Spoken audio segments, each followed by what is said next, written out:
Hi, it's John Terry, the Black Belt Leader, and welcome to this Master Your Life Black Belt Leadership Podcast. In this particular episode, I want to talk about the if-onlys in your life.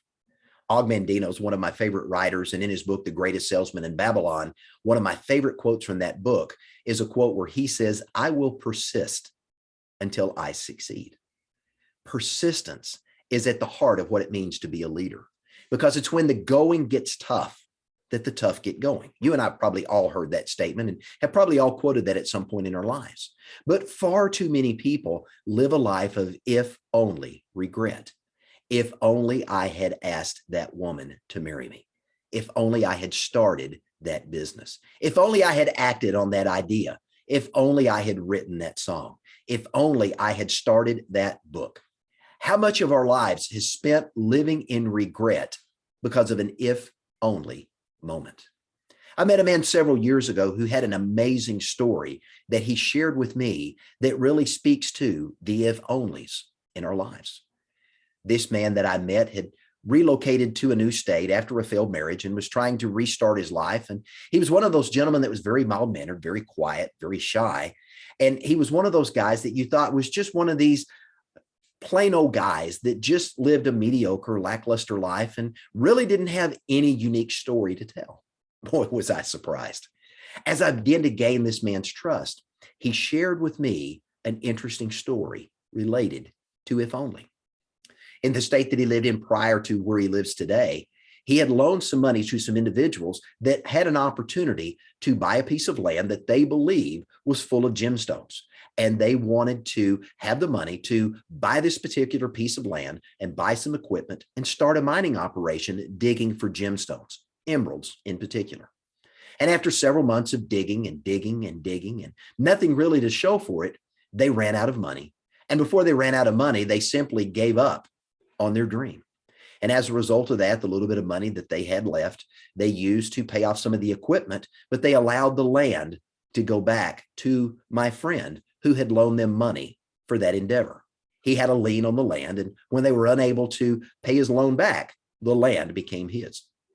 Well, after a period of time, he went to explore this piece of land that he had received as a result of this failed investment. And as he was examining the mine and looking at what they're doing, he thought, I've never had an opportunity to play miner 49 so what can it hurt? He picked up an axe and he picked up a pick and he began to peck away at the rock inside of this area where these individuals had been digging. And with shovel and with pick and with axe, he began to work and began to move some dirt, some rocks and debris. And after digging down about 18 inches, he uncovered what appeared to be a glint of an emerald. He began to slowly dig away around it, and he dug out not one, but two of the largest emeralds ever discovered in North America. As a result of that, my friend went from rags to riches literally overnight.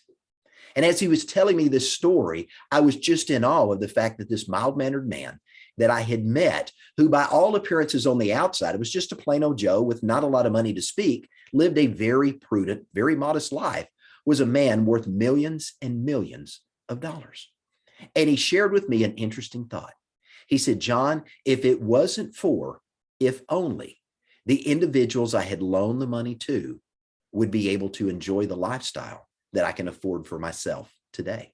He said, "I can buy anything and everything that I want, and I've got an opportunity to make my life and the lives of my families much better as a result of what's come in to my existence." But he said, because of if only, that these men were saying, if I only had more money, if I only had more time, if I only had more fill in the blank, they could have had the gumption to keep digging. And had they kept digging another 18 inches, their lives would have been forever different because they would have discovered those two incredible emeralds that are worth millions and millions of dollars. Now, one of the things my dad bought me early on in life was the book Think and Grow Rich. It was a book that I bought for each of my children that I've given to them because of that book's inspirational message of learning to think differently, to have an opportunity to position your mindset for success. And one of the elements in that book, one of the particular chapters, is a chapter on persistence. And I had an opportunity a couple of years ago to sit in on a mastermind group. And the individual that was leading that particular group had us read the chapter of persistence every day for 30 days. Now, at first, I thought that was silly. And why would we read the same chapter over and over for 30 days? And we had to make a commitment to do that for 30 days. And if we skipped one day, we had to start over until we read the book or that chapter for 30 days. And as a result of going through that, after about 2 weeks of every day reading that chapter on persistence, my mindset began to shift. And I began to understand that I was practicing persistence at the guidance of the man who was leading our mastermind group, because he wanted us to understand the power of persistence in our lives. You know, I think back to the movie Karate Kid, and for those of us that had an opportunity to watch that incredible movie, if you remember when Daniel-san moved in with Mr. Miyagi, and Mr. Miyagi began to put him to work, what did he have him do? Wax on, wax off, paint the fence.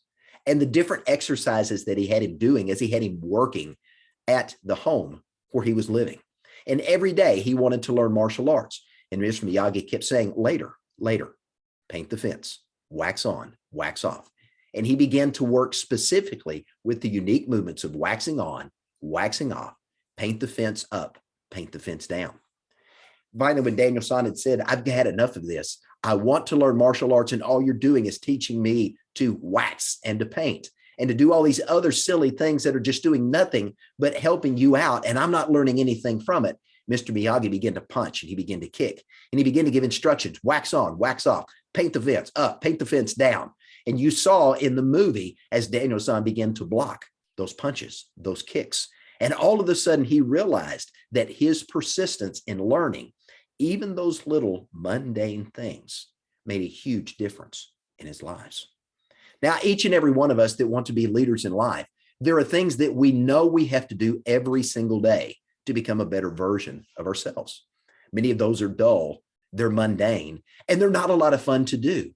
But it's in the practice of doing those things that we learn to become a better version of ourselves, that we perfect within us the skills that are necessary to take us to the next level of success. When I was a school owner, we taught our students kata. What is kata? It is predictable response training, where you are practicing a series of predefined movements, punches, kicks, throws, grabs, and turns of the body to learn muscle memory, so that when you're confronted in a self-defense scenario, you don't have to think. Your body immediately knows when someone throws a punch at your face, do this. When they grab your shoulder, do this. When they throw a kick at your midsection, do this. And you immediately learn to respond without thinking.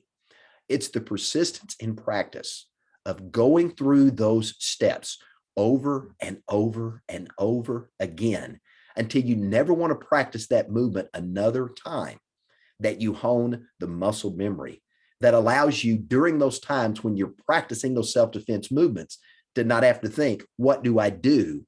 You simply perform because you have internalized it and it's become a part of who you are.